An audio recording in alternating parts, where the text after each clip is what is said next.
संतों ने कृपा करके हमें भगवत उपदेश किए हैं, जिससे हमारे सारे दोष नष्ट हो जाए। कह रहे हैं कि इस संसार में कैसे जाना जाए कि आदमी नरक जाएगा, अपने को कैसे जाना जाए कि हम नरक जाएंगे। राधा वल्लभ श्री हरिवंश सद्गुरुदेव श्री प्रेमानंद जी महाराज के दिव्य अमृत वाणी को ध्यान पूर्वक श्रवण करें और इस चैनल को सब्सक्राइब कर ले, ताकि सद्गुरुदेव की अमृत वाणी आपको हमेशा मिलते रहे। राधा नाम सदैव जपते रहे। श्री हरिवंश। राधे राधे। बोले विश्वासघातिनो ये च कृतज्ञाव्रत लोपिनः द्विज देवेषु विद्विष्टा शांतयन्ते धराम नराः। जिसने किसी को विश्वास दिलाया और विश्वासघात कर दिया, उसको नरक की प्राप्ति होगी।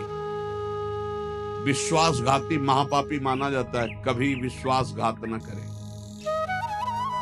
कोई शरण में आ जाए या किसी को वचन दे दे या किसी को विश्वास दे दे, फिर विश्वासघात करे, उसको नरक की प्राप्ति होती है। दूसरा, कृतज्ञ, तुम्हारे साथ उपकार किया, तुमने उपकार नहीं माना, उसका अमंगल किया, नरक की प्राप्ति होगी। तीसरा, आज से मैं ये करूंगा, ऐसा व्रत लिया और व्रत तोड़ दिया बीच में, उसको नरक की प्राप्ति होगी।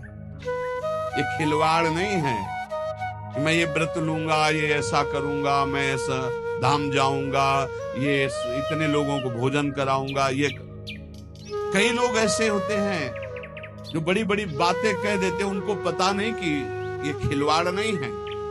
ऐसा कर दूंगा, ऐसा कर दूंगा, ऐसा कर दूंगा, और किया कुछ नहीं, वो पहुंच गए नरक। व्रत का उल्लंघन करने वाले, प्रतिज्ञा का उल्लंघन करने वाले, नियम का उल्लंघन करने वाले नरक को प्राप्त होते हैं। मैं इतनी परिक्रमा करूंगा, मैं ऐसा करूं, कुछ भी नहीं। कोई नियम को ऐसे मत लो कि मैं ये करूंगा। हे प्रभु की इच्छा होगी, समय रहा, जीवन रहा तो हो जाएगा। नहीं रहा, आप सामय के मर गए तो। ये बात ध्यान रखिए। आगे चलकर मैं सन्यास लूंगा, विरक्त होके वृंदावन वास करो, नरक जाओगे अगर नहीं विरक्त हुए। मैं इतना यहां मंदिर बनवा दूंगा, नहीं बनवाया नरक जाओगे। वचन संभाल के बोलो। आज से मैं कुछ दिन व्रत रहूंगा,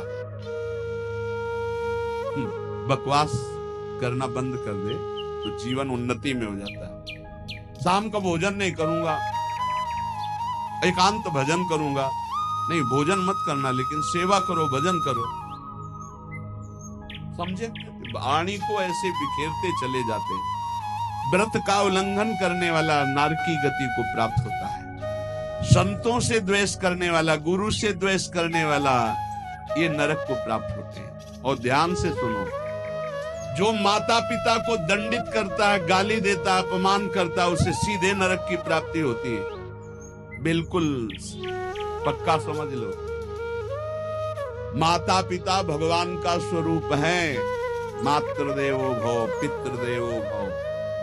बिल्कुल बुद्धि खराब मत करो, कलयुग बुद्धि भ्रष्ट कर रहा है। माने मात पिता ने देवा साधुन ते करवावे सेवा, जिनके आचरण भवानी ते निश्चर समझानो। राक्षस है, और ऐसे राक्षस अब पुत्र रूप में ज्यादा पैदा हो रहे हैं।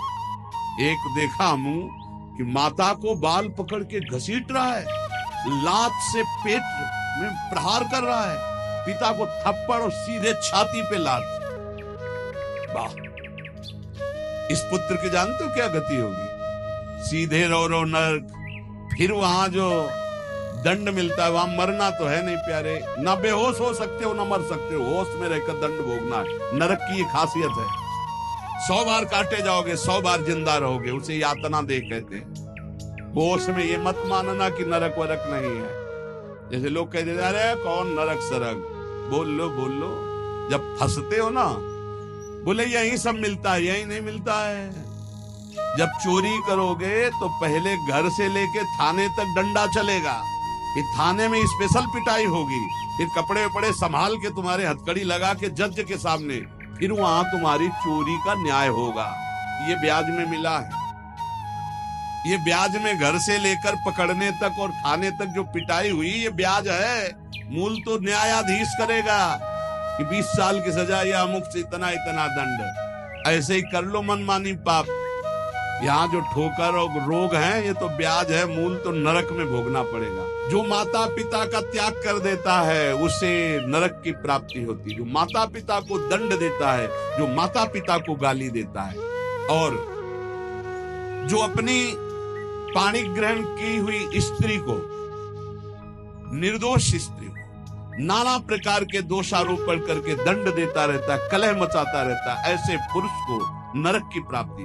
और जो अपने सज्जन पति का त्याग कर पर पुरुष का अनुसरण करती, ऐसी स्त्री को नरक की प्राप्ति होती। जो गुरुजनों को कठोर वचन बोलते हैं, जो गुरुजनों का आदेश का पालन नहीं करते, उनका पोषण नहीं करते, जो देवता ब्राह्मण और निर्बलों का धन का अपहरण कर लेते हैं, ऐसे मनुष्यों को नरक की प्राप्ति होती है।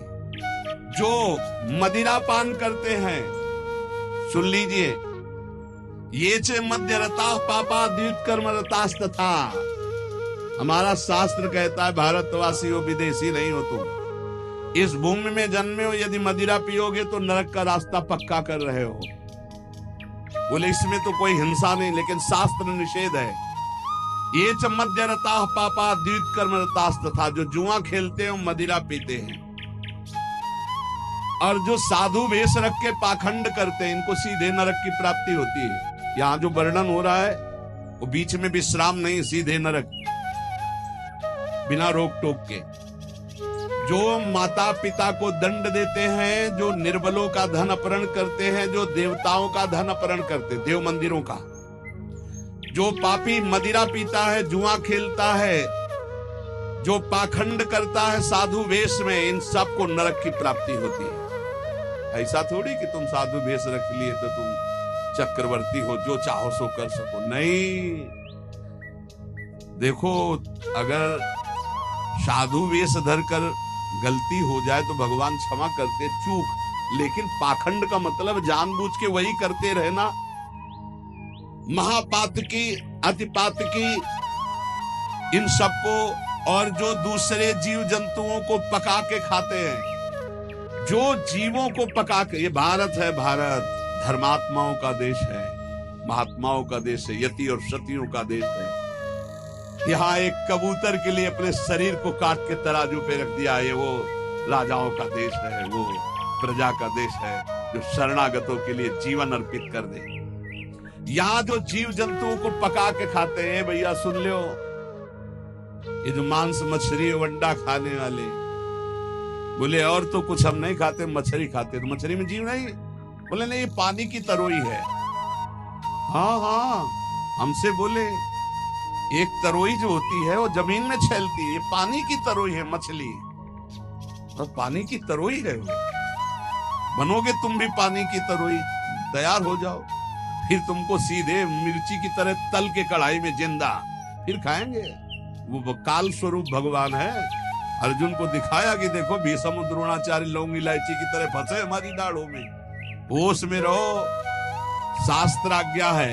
जो दूसरे जीव जंतुओं को मार के उबाल के, बोले हम तो नहीं इसे पर खरीद के लाते हैं, वैसे ही भोग मिलेगा, दंड मिलेगा। और सुनो, जो सत्कर्म का संकल्प करके सत्कर्म नहीं करते, सत्कर्म का संकल्प लेके, सत्कर्म का ये करूंगा, ये दूंगा, ये ऐसा कभी मत बोलो, जबान से कर दो, कर दिया, जबान से बोल दिया और किया नहीं तो नरक जाओगे। जो दूसरों को सदैव कष्ट ही देता रहता है, जो शास्त्र और धर्म के विरुद्ध चलता है, शास्त्र के अनुसार चलने वालों का उपहास करता है, जो दूसरे की जीविका छीन लेता है, जो द्वेषवश महामहिम गुरुजनों की निंदा में प्रवृत्त होता है, वे सब नरक जाते हैं। जो दाता दान दे रहा है और वो जाकर उसको भड़का के रोक देते हैं, नरक जाएंगे, दाता भी और भड़काने वाला। जो पाप कर्म के लिए प्रेरणा देता है, जो अनाथ उनको पीड़ा पहुंचाता है, इन भूतल पर ऐसे लोगों को नरक की प्राप्ति होती है और ये पाप उनको घोर दुख में नरकों में ढकेलते हैं।